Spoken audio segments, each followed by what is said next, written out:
What kind of a journey can you go on after you've lost all of your children? Ours led us to places we never even would have imagined. Join us on this roller coaster ride that we call life as we talk about our loss of our two children, Jessica and Joshua.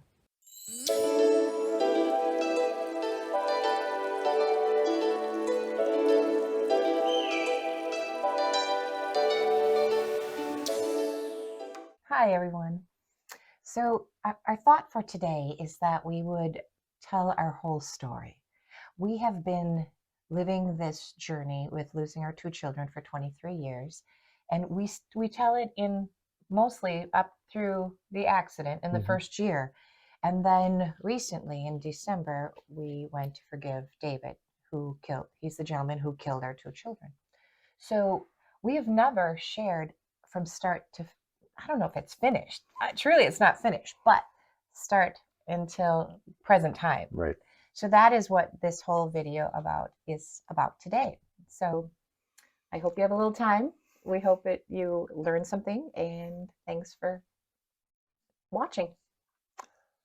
So the video or our story starts in July of 1999. We had just moved from West Bend to Middleton area. I was in the financial services business and I was in the process of taking over an insurance agency in the Madison area. So we'd only lived in the Middleton for about a month. I had been doing a lot of traveling that week and I was gone most of the week. And I came back and I spent the weekend with the kids. Beth left to I do was shopping. some things with her Mm-hmm. girlfriends, and we'll talk about that when it comes up. And so Beth came back Sunday afternoon, and I knew I was going to be traveling again that week, and I needed to get some materials for a fence. We were going to build a fence for a puppy that we got for the kids. We got that for them after we moved so that they'd have a puppy to help them make friends in the area. Mm-hmm. So we jumped in the minivan. I was driving. Josh was sitting behind me. Jessica was behind Beth. And so it was a Sunday afternoon, about 3 o'clock, and we pulled up to a stoplight. I was the second or third car behind, second or third car in line. And we heard as we're waiting at the red light, we heard a siren coming, a police car siren. And so we figured out it was coming towards us and it was going to make a turn, to our left. And so we were all waiting and the squad car came through and went and sped away. And the light had changed green in the meantime. So as the squad car sped away, the cars in front of us pulled ahead. And I paused for just a second and looked to make sure nothing else was going on. And I pulled out into the intersection. And the next thing I know is I wake up and somebody's saying, "Don't move. You've been in an accident. We don't know how bad you're hurt. I'm just holding your neck." So as we go through the intersection, all I hear is a loud noise. It was so loud, I guess I didn't even realize at the time, but we spun. Mm-hmm. And I turned around to tell the children or ask them, what was that noise? And as I did, I saw that Josh was already gone. His neck was broken. I could tell because his eyes were open. And Jessica was half outside the window. Um, I heard Rick moaning, so I knew he was alive. I looked down at myself expecting to be injured Mm-hmm. or have blood or anything, and I was perfectly fine. So I instantly got into I've got to save my family mode. I jump out of the minivan and I right away said, I need a doctor because I needed to help Jessica. Um, right away, a gentleman put his hand on my left shoulder and he said, I'm a doctor, and my wife is also a doctor. And we were in the intersection watching this happen, I guess at a stoplight. Mm-hmm. And he's like, what can we do to help? And I said, well, can you get my Jessica out and try to save her? Um, and so they did. They started to take care of Jessica. And then I just started walking around the van and apologizing to Josh, just loving him. It is always hard to tell this part of the Yeah. story because it's not a story, it's clearly our lives. Yeah.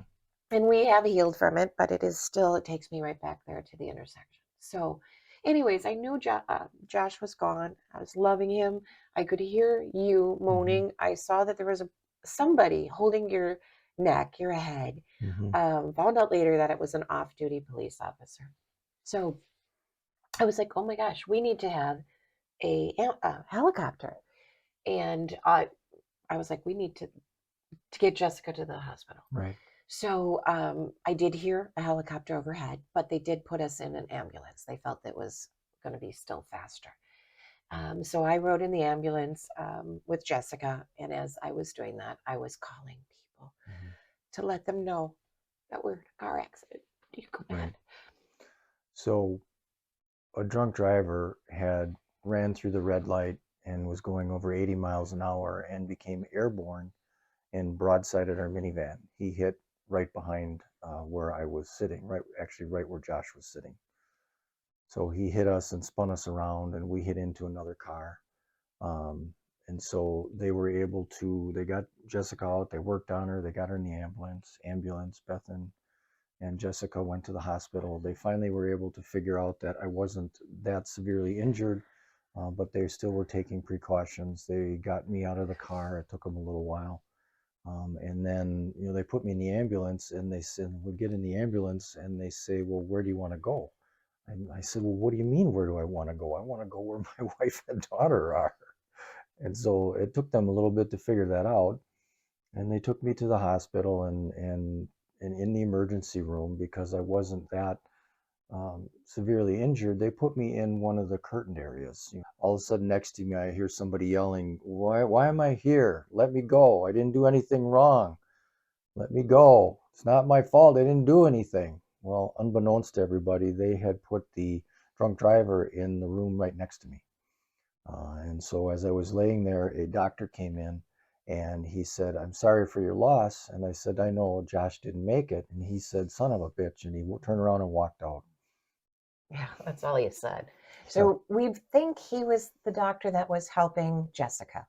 So he knew I was coming to talk to Rick to say, we asked Rick if it's okay to let Jessica go home, basically. We couldn't save her. So he knew about Jessica. He had no idea about Joshua. right. So I came into that room and I said, we have to go, let Jessica go. Yep. And so we did. She was just beautiful. They had her all wrapped up. They did, bandage her head and everything. So we could say our goodbyes. So we did that. They, at some point along the way after that, we were in the hospital for a while yet. They told us that Josh had come in, and we said, well, good, we can, we want to go say goodbye to him. And they said, well, you can't. He was a female police officer, and I don't know if that matters or not, but she says to me, you can't touch Joshua. He's evidence. And because of the state that we were in, We listened. yeah, We listened. I to this day, I'm like, I still think we should have just said, okay, we won't. Yeah. But then it would have been like loving him. I mean, who says that? yeah. So, Yeah, it broke our hearts. but we just weren't really with it at that point, obviously. And so they determined that I could go home that night. So we went home. And somehow we were able to sleep for a little bit. We woke up in the morning and you said, I said, I can't live my life without my children. yeah.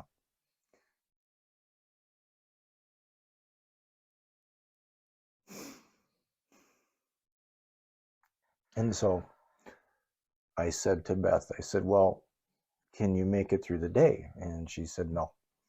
I said, well, can you make it through the next hour? And she said, no. No. I said, well, how about the next 5 minutes? And she said, no.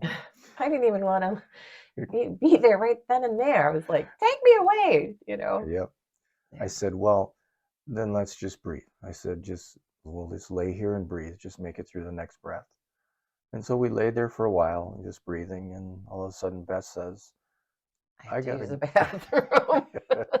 I have to go to the bathroom. Yeah. And so life has a way of, whether you want to or not, pushing you to move forward. And so we began to move forward. um, we had decided that we would have the funeral back in the town that we had just moved from a month ago, because the kids were born there. They had grown up there. Well, and we Um, knew nobody. and we knew basically Nobody. nobody where we were. Yeah. So we did that. We were going to do that. And so the accident happened on a Sunday. And on Wednesday, we went to talk to the funeral director. And so we went into the funeral home because we had to talk to him about the arrangements for the kids and all that fun stuff you get to take care of.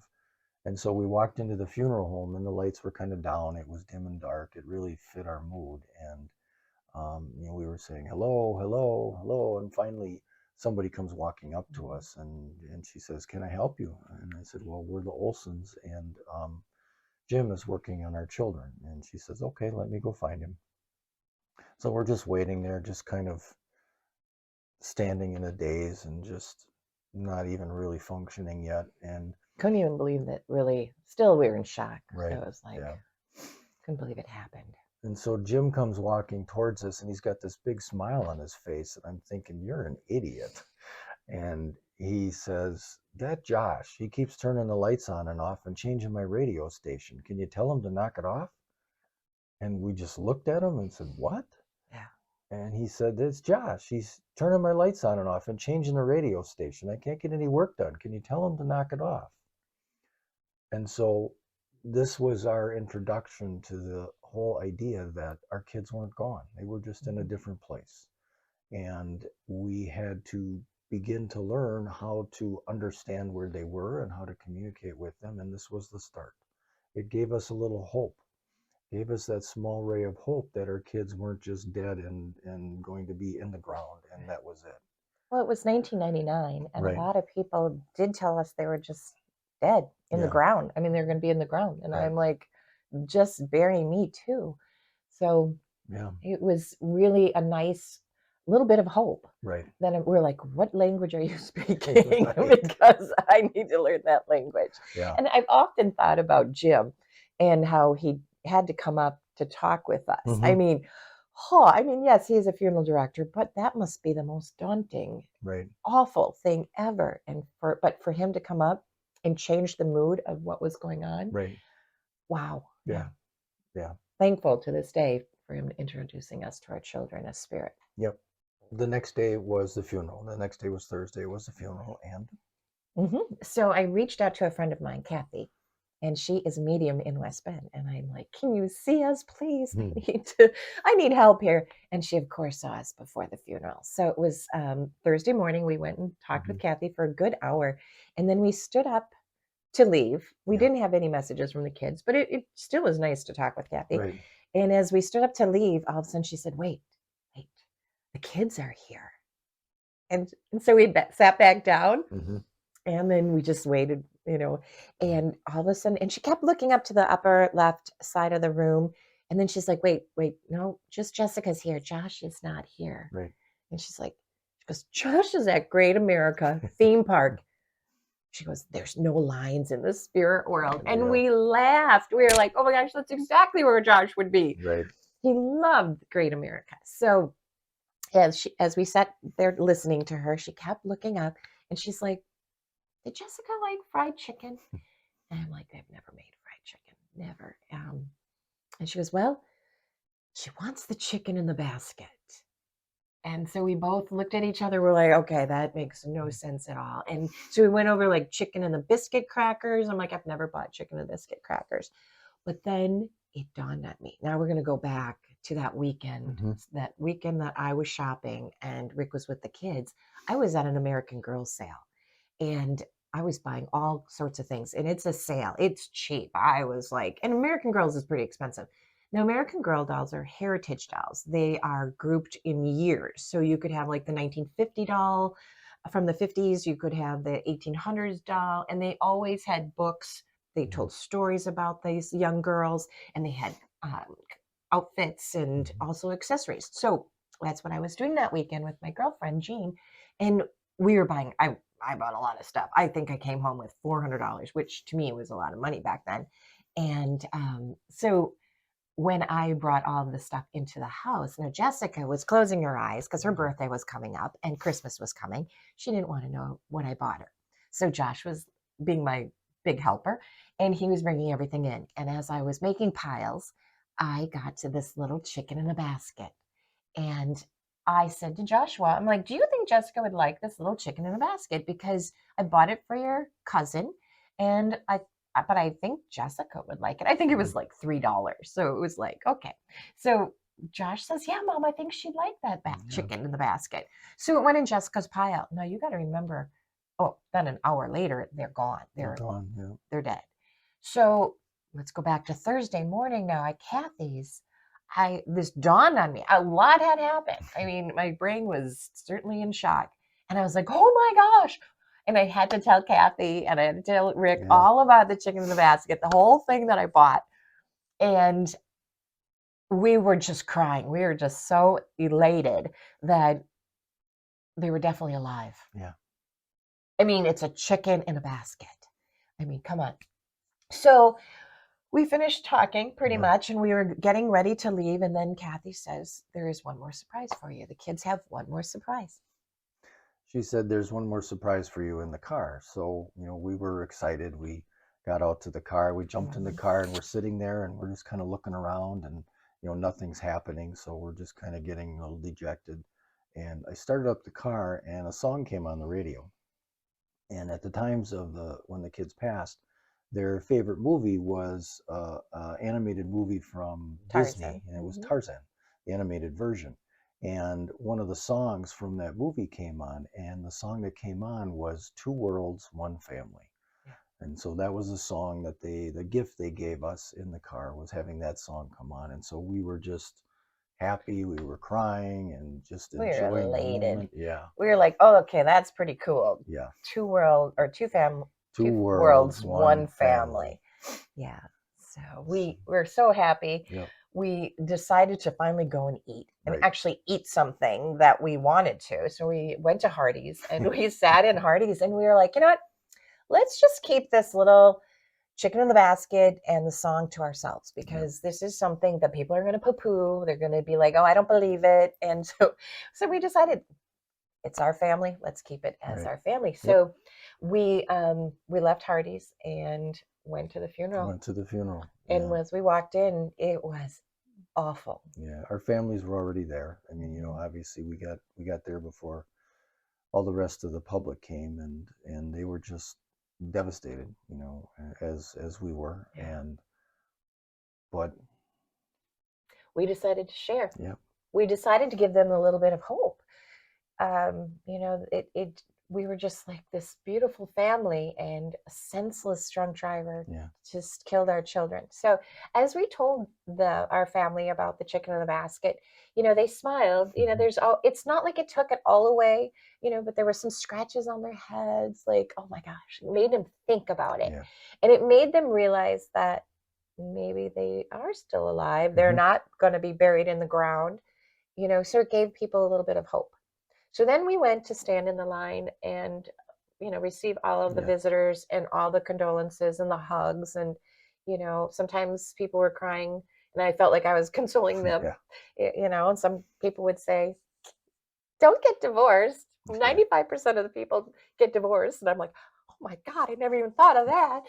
So yeah, it was interesting. But through all of it, we got a lot of love. There was hundreds and hundreds of people there, and we're so blessed with that. But all of a sudden, I noticed my father was sharing our story with other people. Mm-hmm. I could see it, and I was like, I was a little upset because I'm like, oh my gosh, this is gonna get bigger and more. There might be more doubters, And so then it dawned on me, and I hit you. I was like, whoa. I'm like, oh my gosh. I'm like, this chicken in the basket isn't just for us. It's for the world. This is proof there's life after death. So I said, we're going to write a book someday. It did take us 15 years to write a book, but we did. We did. It's called We Never Left You. Yeah. And so we made it through the funeral. And,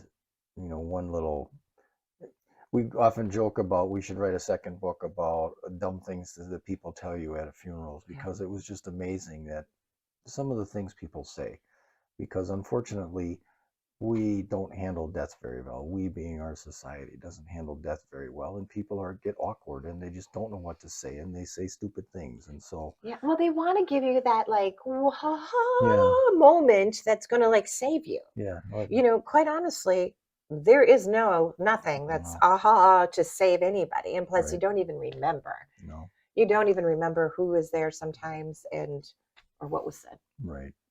People would say, well, it's a good thing you're young, you can have more kids. It's Yeah, like, like, what, oh, our first kids are disposable? What? like, oh my God, never even thought about that. Yeah. So I'm sorry, I'm like burying my children today. so Jim, the funeral director, he has a cabin in Colorado, and he said, he offered it to us. He said, you guys can come out there and stay as long as you want. And for us, we eventually decided that we would do that, because for us, the world had stopped. But one of the things that was really difficult was everybody else lives continued. Right. I think it was the next morning. Yeah. We were out on our patio and we were looking at cardinals. So it was sweet. We had some cardinals right there. But I looked at all the cars going to work, and that's when it kind of hit in my Yeah. heart. I'm like, what the hell are they going to work for? Don't we all just stop? Don't we Yeah. just like stop the world when there's a devastating death in people's lives? And that hurt my heart Yeah. terribly. I was like, our world stopped. So Yeah. And unfortunately for us, this happened basically in Madison, which is a large town. And the drunk driver was from a very well-known family. And so there was a bunch of media attention that started. There were people taking pictures and video at the accident scene. This whole process now began, and this continued for weeks for us. We were on TV. We were on pictures of us were on TV well, recording we through the chose not to accident. be on TV. They really wanted us to Right. have an interview with them, and we are like, no, No. why? The radio talk shows, the newspapers. So this whole media attention started, and we like to be private people, but We used to be listen, private we people. used to be private Hello. people, but we've come to understand we're supposed to do this. So, but this whole media attention was starting. There was, stuff beginning with the police and everything that was going to take place with David Ramish for trials and sentencing. All of this was starting, and we're just like, we got to get out of here. So, Yeah. as we were, in the process of putting things together so that we could leave, one morning we woke up and Beth says, I had a dream, which I get dreams a lot. yeah, and And I said I had a dream too. And I'm like, you never remember your dreams, So we shared our dream, and it was, you have to get the chemical out of the body. So I have to go back right after the accident. Of course, I'm a woman. I was 34 at the time. A week later, of course, I had my cycle. So after my cycle, I took the birth control pills, and I was like, what are we trying to control this world for? Yep. We know there is no control. So we're trying to micromanage children and birth. And so you said we should still take the pill just so that we can heal. And I'm like, I am never going to heal from this. That's just Right. what I thought. And so I took probably for 4 days up to a week. I'm not exactly sure. So when we got this dream, we both had the same dream. We both had the same dream. One, that I remembered it was unusual, but two, it was identical. The dream was identical. The word chemical. Right. The chemical out of your body. And so birth control pills were thrown in the trash. Right. That was beginning of August. So Yep. then we jumped in the truck and we went out to Colorado. We stayed there, and by the end of August, I'm driving. You were sick. Really you sick. did get some type of flu sickness, but end of August, I'm driving down in this big, we got an expedition, right? Yep. After the accident, something big, so nobody could hurt us again. And I'm driving this huge expedition down the hill to get a pregnancy test. I was pregnant. Yep. I was pregnant. And so that was the start of a bunch of amazing things that happened with us.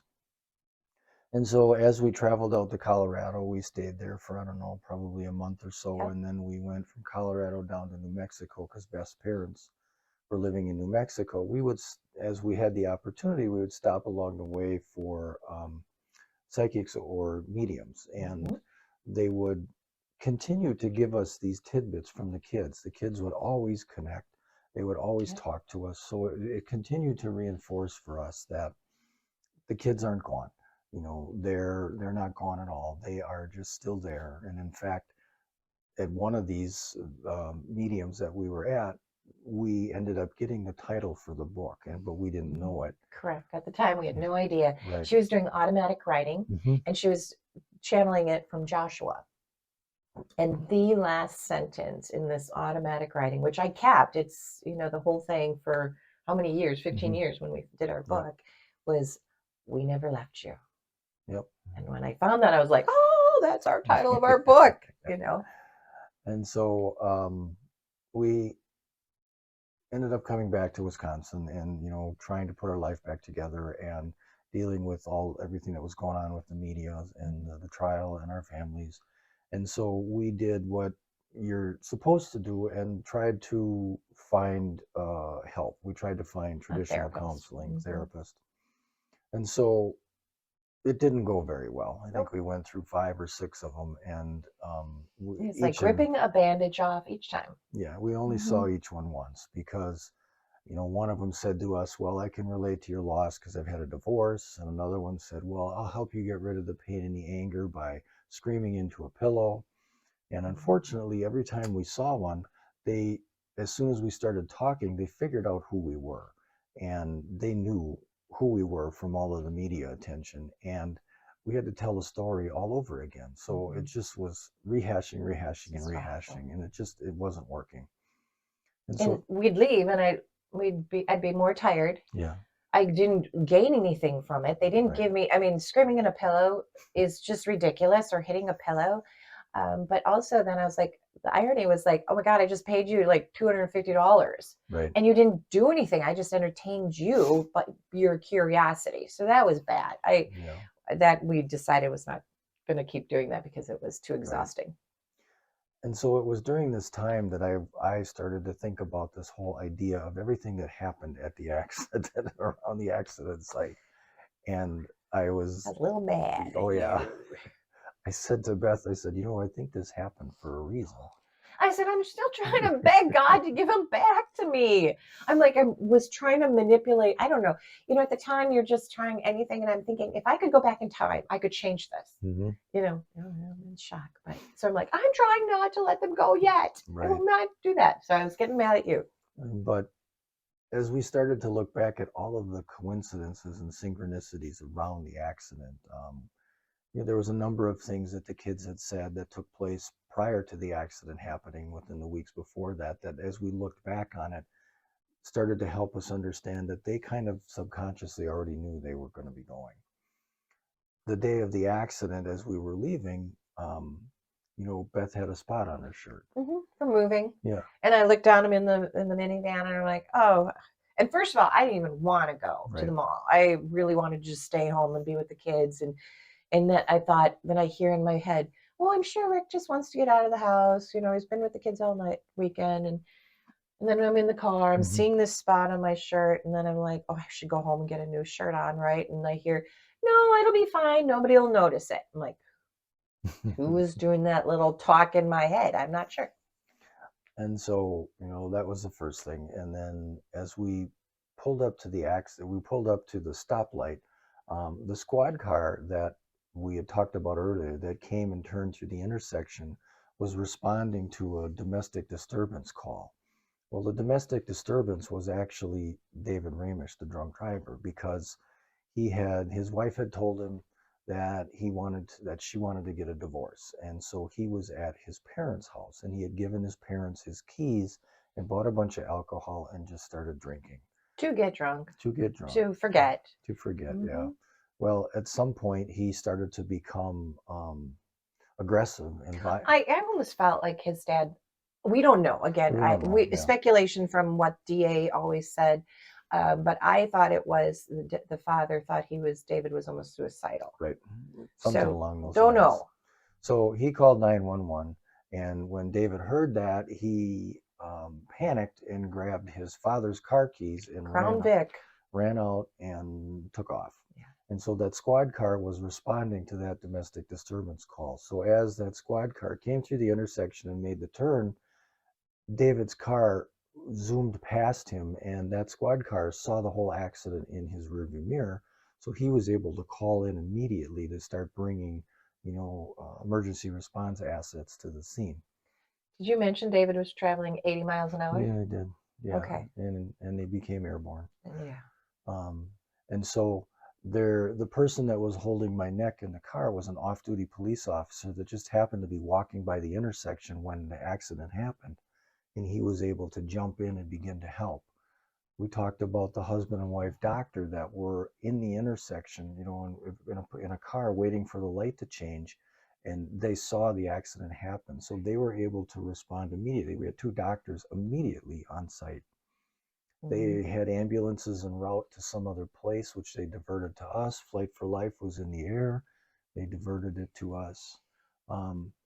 So as we started to talk about this and look back on it, we began to realize how much everything had to take place. The fact also that as the rest of the cars pulled forward when the light changed, I paused for a second or two before I went forward. So the timing of all of this had to be exact. And we just kind of began to put all these pieces together, and all of these things had to line up in order for that accident to take place the way that it did. Down to one split second. Literally. Yep. The accident reconstructionist said that we should have all died. Right. Being hit at 80 miles an hour. But I know to this day, I still can feel the wings around me, the angel wings around me, because I had one little scratch on my leg. Yep. That was it. So I was starting to think that way. I was beginning to have these conversations with Beth. She was threatening to hit me with a baseball bat every time I brought it Really up. bad. So, but anyways, we're having difficulties trying to find any type of traditional counseling. And a friend of ours suggested, well, actually, she was a therapist of ours. She was a therapist as well. And we had... That actually was working because she was a little more spiritual. A little bit. But she suggested that we go to this weekend seminar because she had just started learning how to incorporate shamanic energy healing techniques into her practice. And there was a weekend seminar that was kind of an exposure to some of this shamanic stuff. And she says, you guys should go. She said, I think it would help you. And we're like, well, why not? Nothing else is working. Yeah. So we went out to Utah for this weekend seminar, and it was a medicine wheel class, and this was the first direction of the medicine wheel. And the premise of it was basically you were going to be working with each other on doing healing utilizing shamanic techniques, and the instructor would demonstrate the techniques, and then you'd go and work with other people. And so before we after a little bit of introductions and things in the class, during one of the breaks, I walked up to the instructor and I explained to him what our situation was. And he said, well, how long ago was that? And this was now November. And I says, well, it was just in July. And he's like, okay. He said, you guys aren't going to work together. He said, I will work with Beth and my assistant will work with you. And then he wanted to asked if it would be okay if he could use Beth to demonstrate the first technique. And so he did. He used Beth to demonstrate, and you could tell that, Beth, there was some shaking going on, some trembling, and he was releasing some of the energies and the dense energies. And yes, we were hit at 80 miles an hour. So of course I'm going to shake possibly as that energy leaves my body. And so when he was done, he mentioned to us, he said, I'd like to talk to the two of you when class is done. And so we're like, okay. And so when the weekend was over, we, met with him and we were talking for a little bit. And he said, I want you to know that your kids came to me during the healing I was doing with Beth. He said, but they didn't present themselves to me as kids. They were very old, very powerful spirits. They were 7 or 8 foot tall. He said, they are very strong. And he said to me, he said, you were knocked unconscious during the accident. And I said, yes. I said, but we hadn't told him anything about the accident. And he said, well, the reason why you were unconscious is because you had to help the kids cross over. He said, you've been a shaman in many lifetimes before, and you knew that journey beyond death to help them cross over. and you had to help them make that journey. He said, you need to become a shaman again. The kids told me that you need to start being a shaman again. You have to learn how, and that's what you need to do in this lifetime. And so he was going to be having this small expedition down to Peru over the turn of the century. For those of you that can remember, it was 1999. It was going to become the year 2000. There was this big deal about Y2K, and with the world was going to end. Computers were going to stop, and for us, we didn't really care. We're like, okay, yay. We just thought, well, what better place to be than in a third world country, if the world's going to end, because they don't really deal with computers anyways that much. And so we decided to go with. Well, we just decided too, because of the families, Yeah. It was just getting a little more difficult. And also Ramish, every time he could, Yeah. he was getting his sentencing pushed back. Yeah. His attorney was trying to keep it so he could be home for Christmas, Right. to be with his kids. Yep. I'm like, oh, that's really wonderful. Yeah. A little sarcasm there. But yeah, so we decided, let's go. Let's go. So we went down. Wait, we should tell though that when we were telling our friends that we were going to become a shaman, and you were going to become a shaman, we both were. We were told, our friends said, he's a charlatan. Yeah, he's just there to take all your money. And we basically said, well, if he can help us, I don't care. Right. Take all my money if you can help me. Right. Right. So we went with him. We went down to Peru for, over just after Christmas, and we were down there for the New Year's and a little while later. After that, we were in Peru and Chile. We went to a bunch of ceremonial sites. Sorry, that's what I'm looking for. Sorry. We went to a bunch of ancient ruins. Machu Picchu, Peruvian and Quechua. We went to Machu Picchu. We went to the Nazca Lines, a number of other places. It was amazing. Yeah, and we also did ceremony at some of these places. And so there's a couple of stories that we're going to relate that took place down there that had some significance for us. The first one that took place was we did a ceremony out in the desert at night on the Nazca Lines. And the Nazca Lines are these large drawings that have been carved into the desert floor that have been there for hundreds and thousands of years. And nobody really knows how or why they got there or what they were used for, because they're huge. Some of them you can't even make sense of unless you see them from the air. And one of them was a spiral. This spiral was like a double spiral. It curved in on itself, and when it got to the center, it turned and then curved back out, made its way back out. And the concept behind this ceremony was that as you walked in, you were leaving behind your past. You were leaving behind all of those energies and emotions that were holding you back, holding you down. And once you got to the center, you turned and began to walk out and step into your destiny. And so we were doing this in the middle of the night out in the desert. And when I walked into the circle, I had blonde hair. And when I came out, I had white hair. And so they were kind of making fun of me a little bit. Well, and the moon was out. Yeah. And so all of a sudden we were like, what happened to your hair? You're like glowing a little bit. The moon was reflecting off your head. And so my hair changed colors during the course of that ceremony. One of the homework assignments that Beth had gotten from the person we were working with, In Alberto, November. in November, was to find beauty again. Like, you're crazy. Yeah. You're crazy.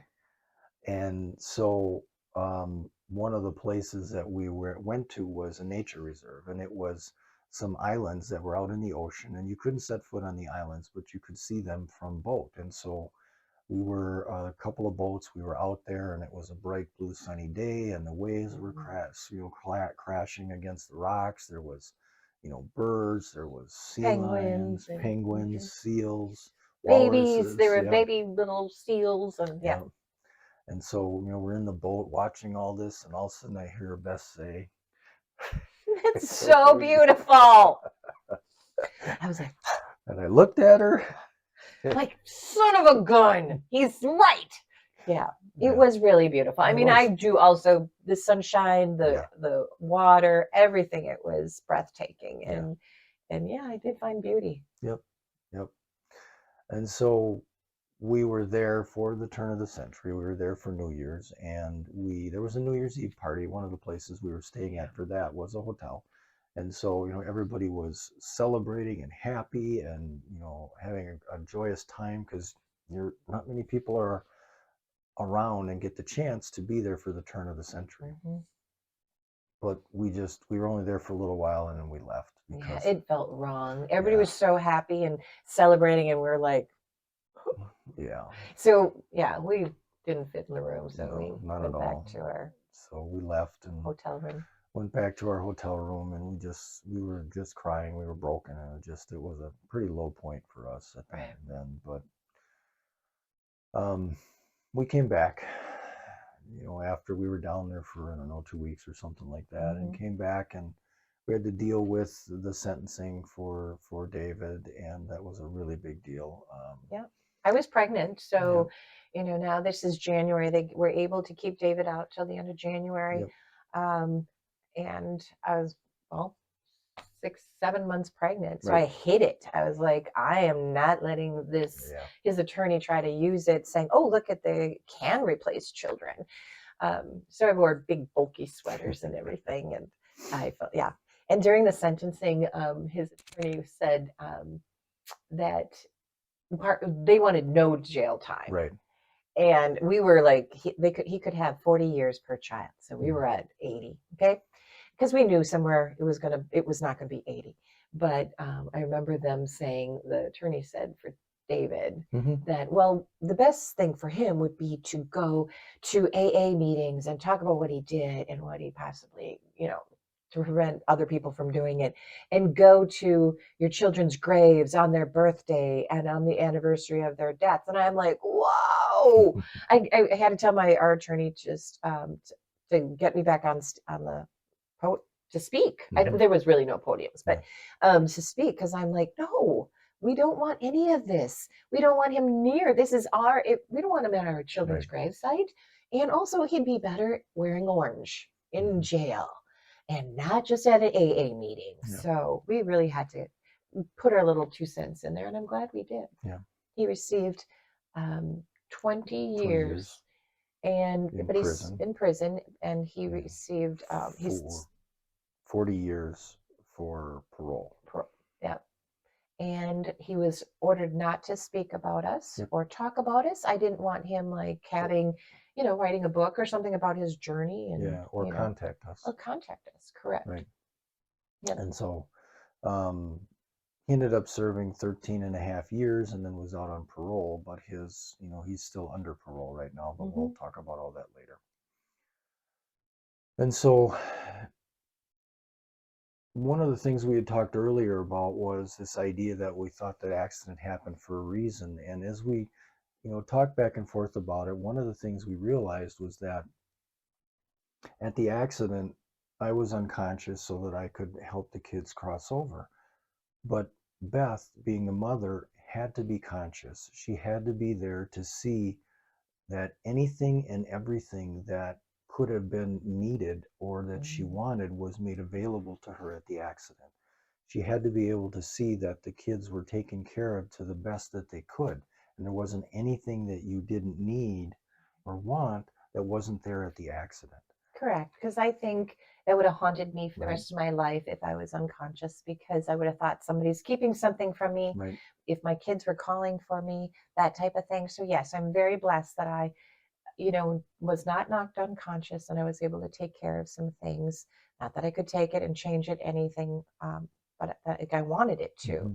But yet, and that, as you can see, it still is right there. I could paint you a picture, but I've always been very blessed. I've never had any nightmares about it. And also it is there. It's there from my knowledge, but yet I've been truly grateful that it hasn't haunted me. Right.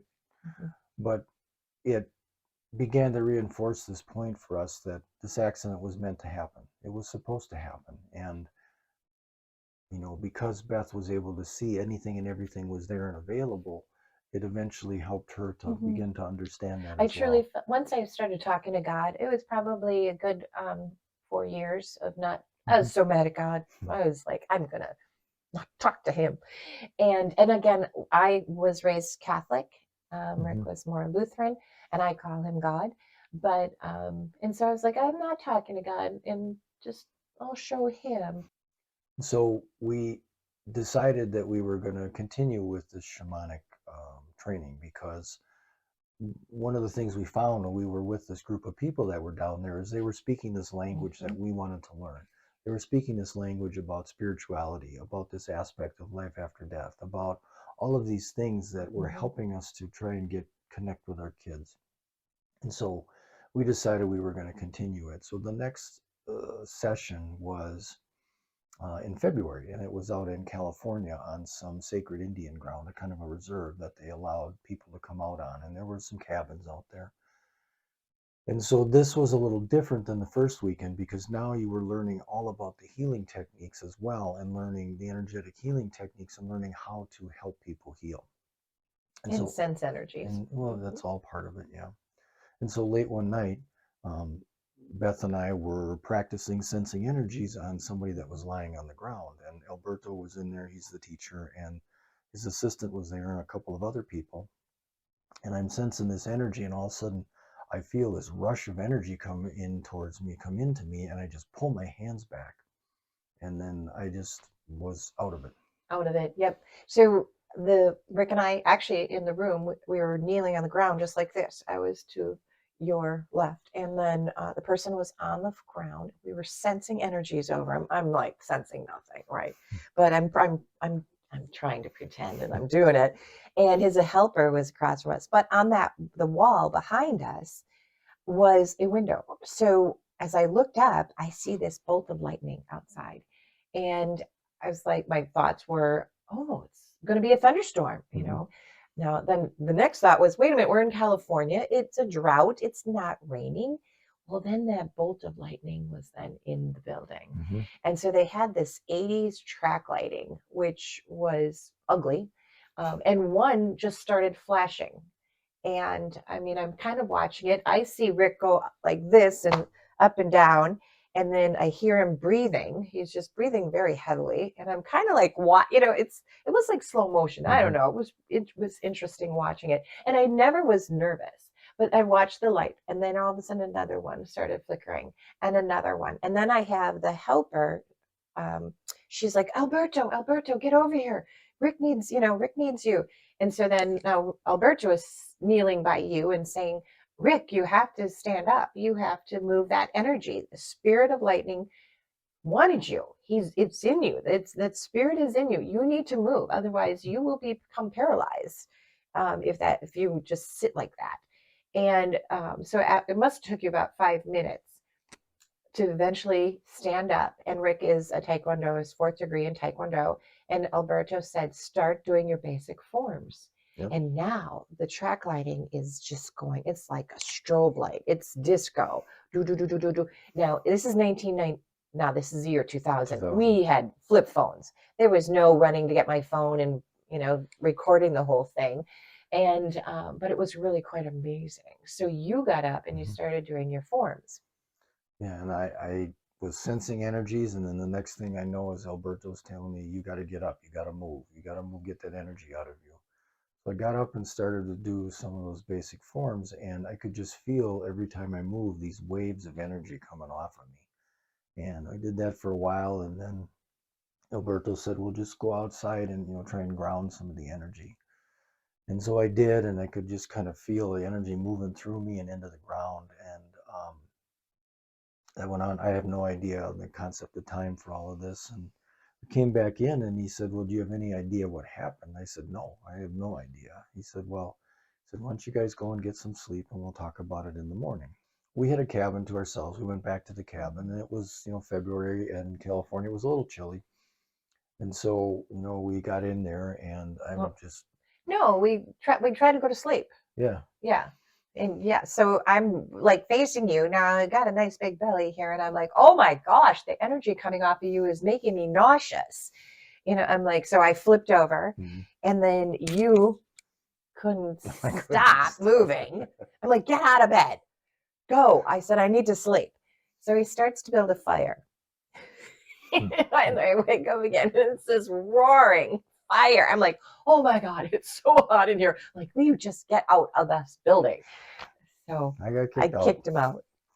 I'm a So pregnant lady. I needed to sleep. Yep, there are priorities. Mhm. So I went outside, and I was, just outside for a while, and it was really a surreal experience because it was like I could feel and see and hear all the energies that were around me. I could sense the animals, the trees, and the stones and everything that was going on. And I was out. I have no idea how long I was outside. I came back in, and I don't think I slept much that night. Mhm. And so we went and talked to Alberto the next day, and he said, that was the spirit of lightning. He said, you were hit by the spirit of lightning. It moved through you. He said, in the shamanic cosmology that he works in, there's 3 traditional ways that shamans or people are called to be shamans. One of them is to heal yourself from some type of severe or terminal illness. The second one is to basically have your life turned upside down and have it turned on a Which we dime, already did. which you already did. And the third one is to be struck by lightning. He said, when I work with the shamans, in Peru, he said, if there's people, if we're walking with people and the shamans are there and somebody gets hit by lightning, they immediately take him on as an apprentice because that is a traditional way to get called. He said, they wanted you. That spirit of lightning came into you and hit you. And so evidently I'm not that bright because 2 days later, the same thing happened again. And so we kind of joke about it that, I've gotten 2 out of the 3 signs. I'm not waiting around for the third. So I knew I had to be a shaman. And that basically rewired me. It changed me. There's things that I used to be allergic to that I'm no longer allergic to. There's things that that I'm allergic to now that I weren't before. My ability to see and sense energies has just taken off exponentially, and so it continued to show us that this accident happened for a reason. Mm-hmm. We continued with the training, and we continued to try and move ahead with our lives. So the next thing that really took place was our child. Our birth of our baby. Right. So yeah, I had a wonderful doctor. She was phenomenal. Mm-hmm. So I had seen her on I think it was Friday, and she's like, well, I'm not working this weekend if you have this baby. But I did go into labor. Yep. And so it happened to be Mother's Day weekend. Mm-hmm. So there we are, Friday evening at the hospital having a baby. Yep. And now our doctor, Carla, was not going to be working, but all of a sudden she shows up Mm-hmm. and she's like, I am putting a baby in your arms. I am going to make sure that baby is okay. Right. So, because it was very busy that night in the hospital. There was a bunch of babies being born. And so, but because she wasn't on call, she just stayed with us. She just watched my monitor. Yep. And she's watching and watching. And the pregnancy delivery was progressing, and all of a sudden it stopped. Yep. And it's just stopped, and nothing's progressing. I even had an epidural to help relax me to see if the baby just needed, just more of relaxation. Mm-hmm. Or And for so me, I guess. It kept going on, and it was getting into the early hours of the morning. And all of a sudden she says, okay, that's it. She says, we're going for an emergency C-section. And she could not get the people in the hospital to move fast enough to get us in the emergency room. And so we went in there, we had an emergency C-section, and found out that the reason why the delivery had stopped was that the umbilical cord was wrapped around Gabe's neck. And if it would have continued through a normal birthing process, he would have died. He would have suffocated. Mm-hmm. And so could have, I think, right? She said he would have. So glad I didn't know that. Yeah. And so he was born early Saturday morning, and so Beth was able to have a child in her arm for that Mother's Day, and so she didn't have to go for a Mother's Day without a child. I was getting visitors on Mother's Day, and I had a baby in my arms. Yep. So, and I also have to say, we didn't talk about this, is that many times I wanted to kill myself. Yeah. It is the worst thing ever to lose a child. Mm-hmm. I don't wish this upon anybody. It is painful. And then we lost 2 children. So many times I thought about possibly ending my life. But once I really thought about it, I was like, I'm pregnant with a baby. I am not going to take my own life because I would, you know, murder a child. Right. So I have to say, to this day, Gabriel saved us, Hmm. saved me. Yep. See, get that chemical out of your body. That was really important. Right. Yeah, it was. Yeah, most definitely. And so we started our life from there. We started Mhm. moving forward. We ended up having 2 more kids. We had 3 kids, 3 Well, amazing let's kids. talk about that a little bit. We ended up leaving and moving from Madison Yep. area. We Mhm. built our home, our dream home. Rick was like, he said to me, "Your dreams died that day. I'm going to build you your dream home," and it is. It's clearly we cocooned here. We Mhm. even put the front of the house like to our property. We have 40 acres facing our property, not the street, because we were cocooning, Right. and we even had, like you said, 2 more children. But Mhm. with our Gracie, and that was all kind of funny too. Go ahead. I'll give a quick little story about that. Was now we had Gabriel, and then 16 months later, we had Benjamin. Mhm.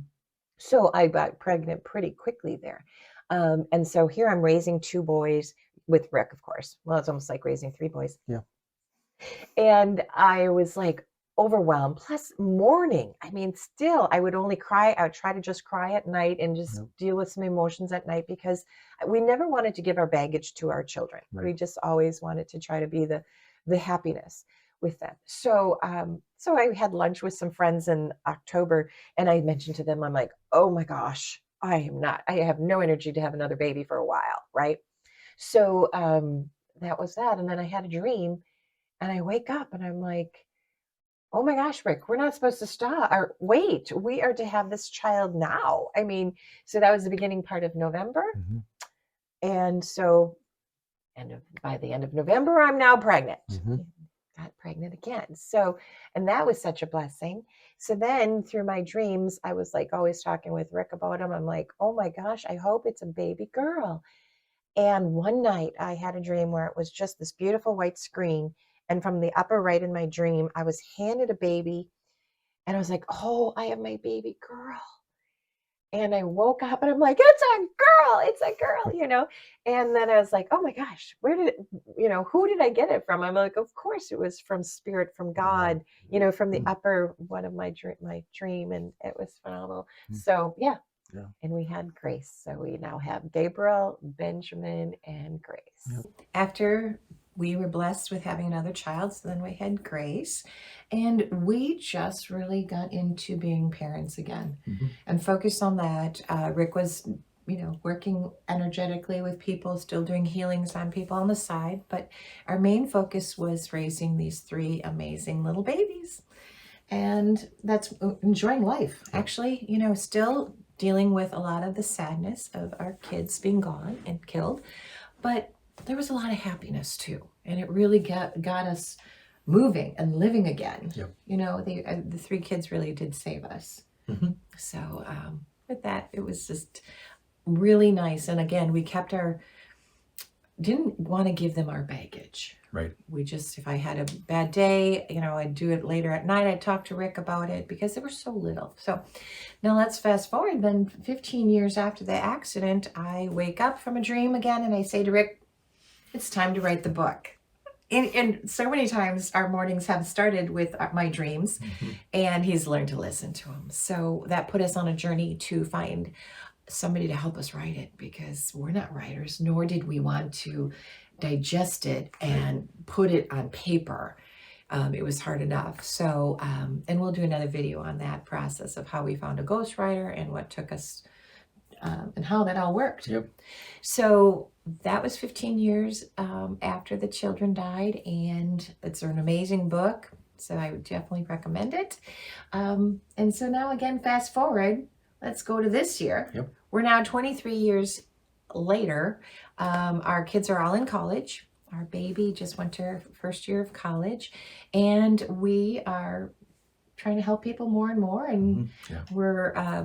we do workshops and different things like that. But what was really neat about this year is all of a sudden on December 3rd, we received a letter from the parole officers, actually from Dane County, and it was about David's parole and that I should make a phone call to find out what is changing.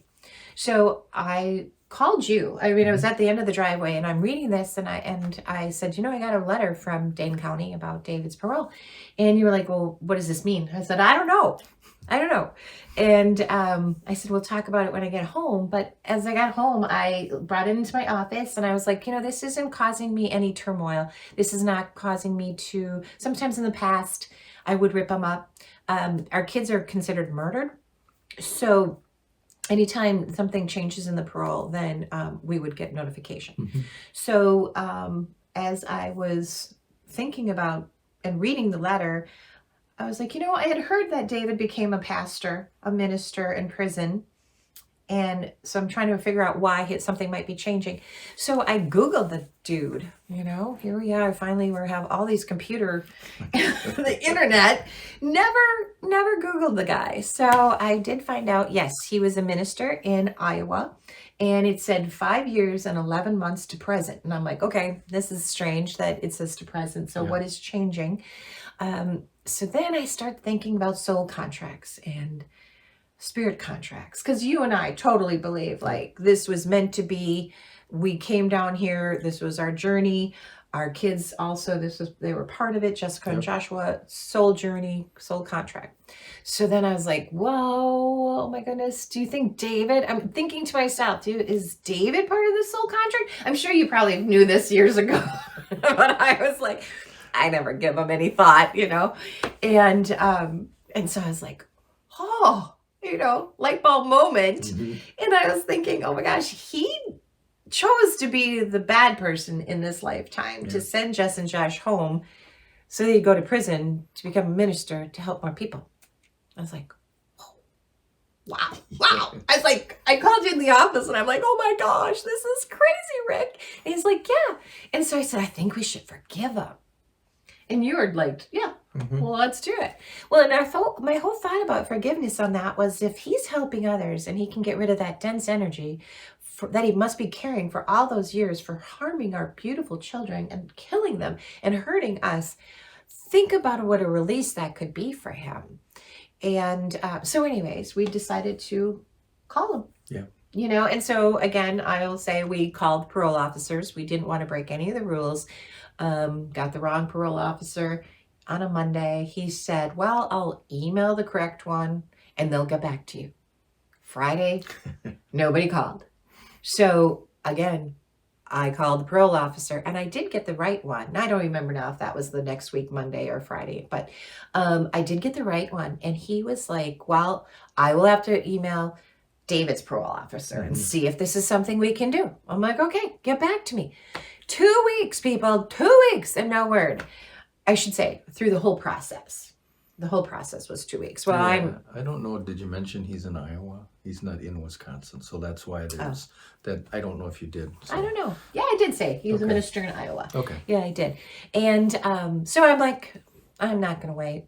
I want to do this. I want to do this in December. I don't know what was nudging me to do it Mhm. right away, but I always go with my nudges, my dreams and things like this. So we Googled David again and we got his Mhm. phone number and we called him. And the first time it said, if you want to talk to Pat, went to a message and it said, if you want to talk to Pastor David, here is his phone number. And so I, literally in my office, can't find paper or pen. I'm like opening drawers. That was funny, I thought. But if you'd see my office, you'd probably understand. And then, so we called him back and he picked up because he saw Beth Olson on his caller ID. So right away, he was really surprised. Yes. What do you think he thought? Well, he was surprised, and he was just kind of very emotional. He was saying, "Well, I can't believe it. Struggling with I can't what to believe say. it. I was struggling to get words out. You could tell the emotions were there, and he's like, I never thought this was possible." Right. Yeah, and so we said, well, David, this is Beth and Rick Olson, and we both have been on a journey, and we thought it was time for us just to meet and talk. And he was nervous, Yeah. and you could tell he was crying a little bit. And I just wanted him to have a little peace, but we weren't going to forgive him on the phone. That's not something you do on the phone. You No. do that in person. Right. So I said, David, just know we have no hatred in our hearts for you. So we decided to, we were going to text each other and come up with a date. And he was going to check with his parole officers to make sure, there was no, he wasn't going to break any rules. Right. Because he was ordered not to contact us. He was ordered not to talk with us. So, of course, let's not break rules. So, yeah, we started texting and we met on we decided to meet on December 29th. And in Iowa, we decided to go to his church, his office, where he's a minister, so that he'd be more secure, more maybe feel a little bit more comfortable. Yeah. So, and he did say, just know I was only like 2 hours from Dane County. Right. So clearly he had no idea we moved, which was it was 3.5 hour drive. So as we, leave the house, I'm like, oh my gosh, really? We have to go 3.5 hours. I'm like, really? Couldn't we have just met at a McDonald's or at a Hardee's again or something? And so anyways, we drove there, and at noon we got there, and we were meeting him and his wife. He has a new wife of 8 years, and the parole officer. So we went in, and the tension in the room was a little high. Yeah, it was. And I think and I totally understand it. Nobody knew what was our intention. Right. And so I know the wife was looking like, please don't hurt him. He's an alcoholic. He's doing so well. He's now helping people. And so anyways, we sat by the desk, just like we're sitting here, and we're across from David, and then his wife to David's left, and then the parole officer. And we talked for a good hour. And I kind of went and I just wanted to lessen the tension in the room. So I was just like, blah, blah, blah, blah, blah. We've had 3 more children. I'm telling them everything. I, again, don't know what I said. I think it was very elegant and very done well. I just know that. And I looked at you and I was like, oh my gosh, I should have maybe let somebody else speak. And you're like, David, do you want to say anything? Yeah.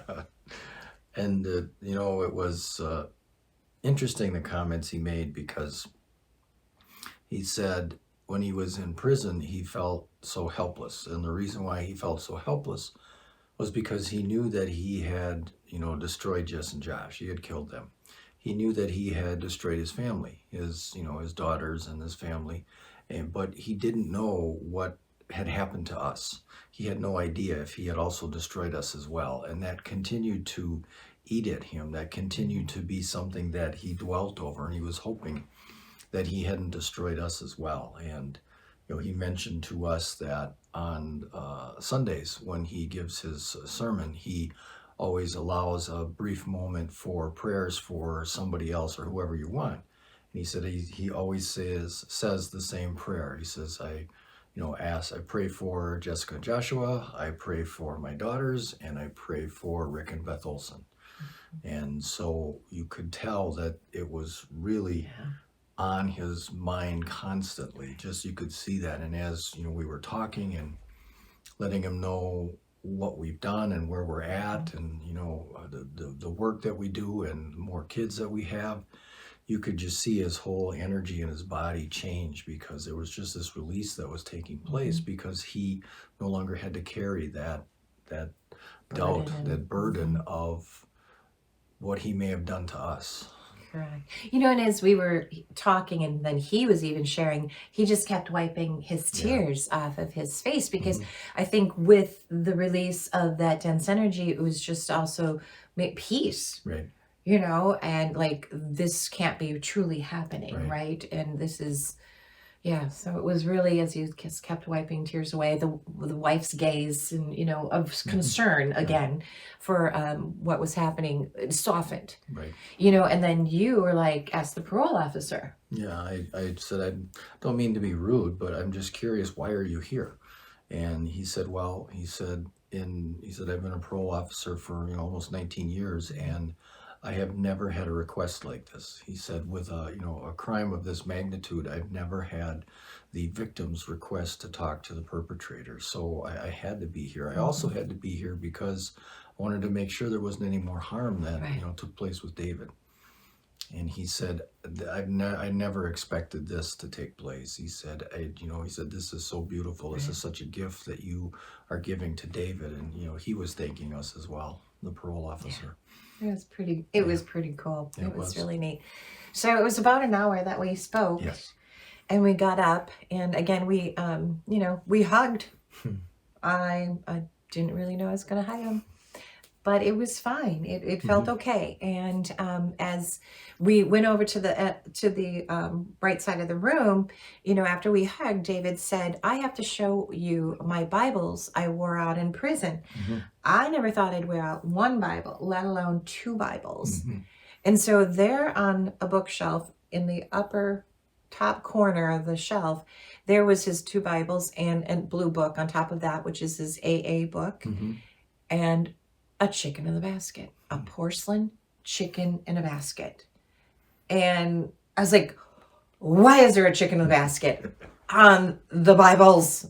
And the wife was like, oh my gosh, she was really taken back because Yeah. I did go, why is there? I was very surprised. And Yeah. so she's like, well, we go thrifting. And I found it like a couple years ago and it was so cute. So I put it up there as a joke. And she said, about a year ago, I told him he could take it down, but David said he kind of liked it. A chicken in the basket. Yep. And so I was like, oh my gosh. I'm like, I'm getting like my hair is standing on my arms right now. I'm getting goosebumps. But I said, we have to tell you another story. Yeah. I said, this is incredible. And so I started taking pictures. I literally only took 2 or 3 pictures of the chicken in the basket Right. on the Bibles. I was like, okay, thank God this worked. But then we shared with them our story with Kathy Adams and our medium who originally said Jessica wanted the chicken in the Right. basket.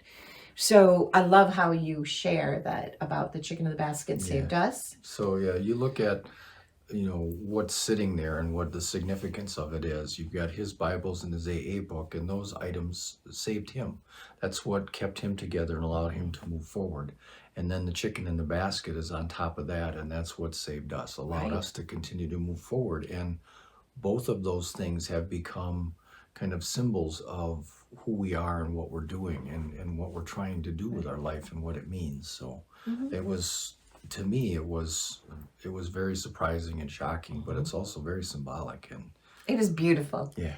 We told them, like I said, Kathy's story, or chicken in the basket from Kathy. Mhm. And again, we're all in tears. They're like, holy cow. Yeah. And I said, this is what we've gotten from our children all along. We've gotten these little nuggets and we have followed them with Yeah. our heart. We'd get dreams, we follow it. We'd get a sign, we get cardinals, whatever it was, and we just follow that for Right. 23 years and we've trusted it. Right.